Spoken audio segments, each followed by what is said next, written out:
In this video, we'll discuss about the electron transport chain. So, as you can see here, we have drawn the diagram of inner mitochondrial membrane. So, the process of electron transport chain, it occurs in the inner membrane of mitochondria, that is inner mitochondrial membrane. So, if you have to label, this is the inner mitochondrial membrane. So this is the inner mitochondrial membrane, and then this part here,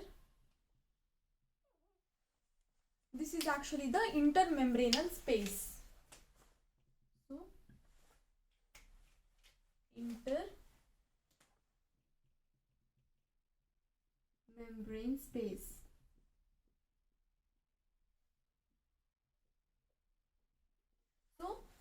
This is the inner mitochondrial membrane, and this is the inner membranal space. That is, it's a space between inner membrane and the outer membrane, and the outer side, that is the outer membrane. Here we are not concerned about the outer membrane, but we are only focusing on the inner one and the intermembrane space. So this is how it looks like. Here we have drawn some complexes, various complexes. These ones are actually divided into 4 complexes. This is known as complex number 1, and this is complex number 2. So this part is actually complex number 1, this part is complex number 2, and this one is complex number 3, and then lastly this one is the complex number 4. So these ones are actually divided into various complexes. These are what these are divided into various complexes. This is the complex number 1, 2, 3 and 4.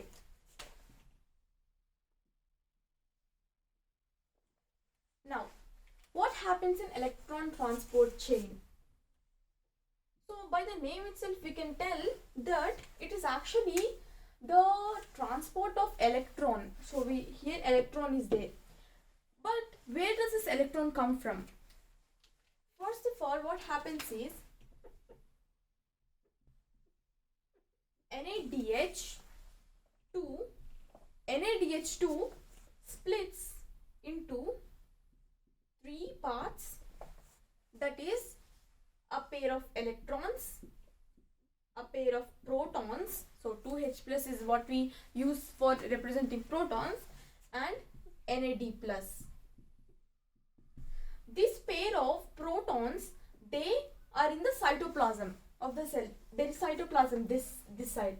That side is outer membrane of mitochondria. This is the cytoplasm, and there are various organelles as well, but here we are only talking about the cytoplasm.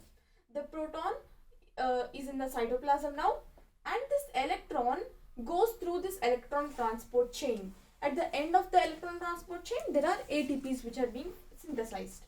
So that's why it's known as electron transport chain. Now, this electron has to pass through this whole chain. What happens is, this electron comes here like this. So it comes at FES, and then it goes like this, and when it comes through this FES, the electron releases some energy. So it releases some energy. Now this energy, because of the energy that is being pumped out, the pair of protons are also pumped towards the intermembranal space of mitochondria. So here is proton. Next, what happens? So let's trace it again. This is how it travels. Now it is at FES like this. So it goes at the bottom of the FES, and then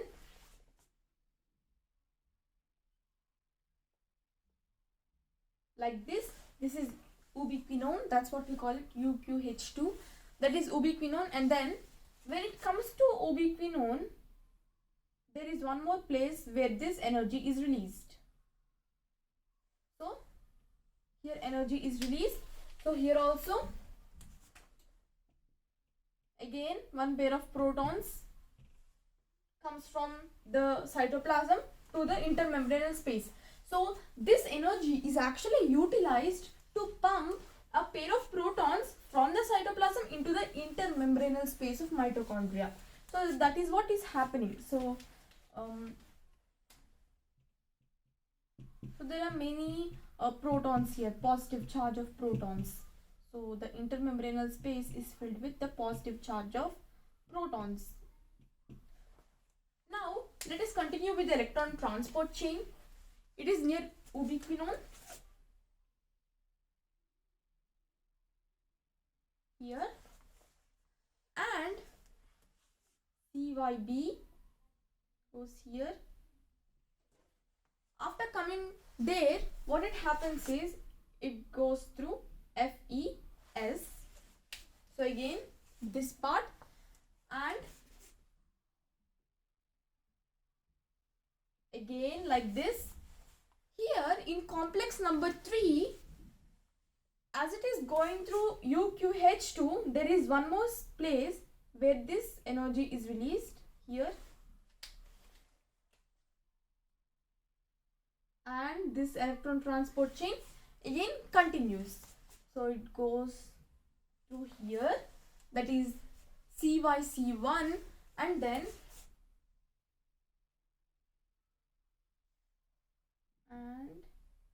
like this, somewhat like this. So it somewhat looks like this. So here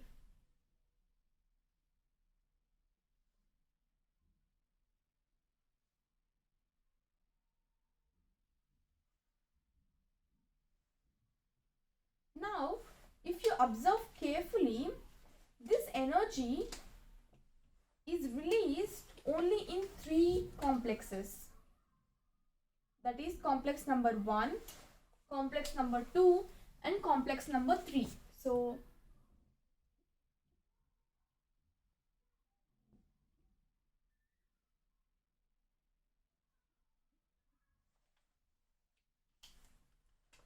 it is released here, and then here, and then here. The energy is not released at complex number 4, only at 3 areas where this energy is released. So now intermembranal space is full of protons. Now here this electron goes to the electron transport chain, and then it ends up in this area. Now there will be a proton from cytoplasm and one oxygen molecule. So this is how we write one oxygen molecule. So O2 means half of O2 is O. We can't write O, that's why we're writing half oxygen molecule. When these 3 combine together, they form H2O, water. Sorry. So this is what. So they form H2O, which is actually water molecule. So this is actually half O2 is 1 atom of oxygen molecule. Now, so here we can write 1 atom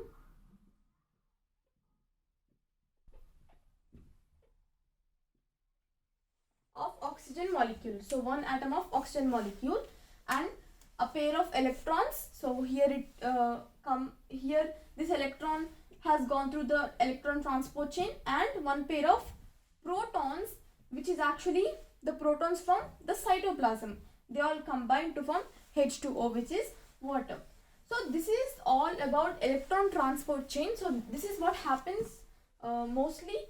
It basically what happens is electron, where the electron came from the splitting of NADH2, and the electron goes through the electron transport chain, and it releases energy in 3 places: complex number 1, complex number 2, and complex number 3.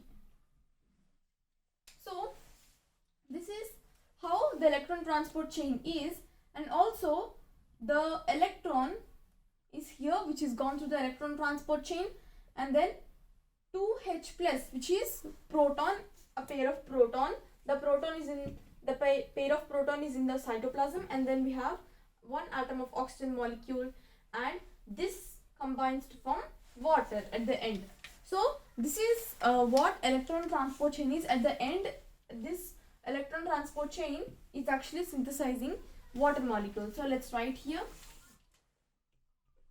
Where does electron transport chain occur? In the inner membrane of mitochondria, or in the inner mitochondrial membrane. So inner mitochondrial membrane. So this is what happens. Next step, that is, we finished glycolysis, we finished Krebs cycle, we finished electron transport chain.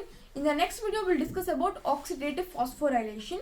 In oxidative phosphorylation, we will talk about cristae as well. So cristae are the foldings in the mitochondria. The oxidative phosphorylation, it occurs in the F0, F1 particles, and there is ATPase in F1 particles. So we'll talk about that in detail in the next video. So here in this video, we discussed about the process of electron transport chain. This is what happens at the end. Oxygen molecule is synthesized, and it is occurring in the inner mitochondrial membrane. So this is all about the electron transport chain.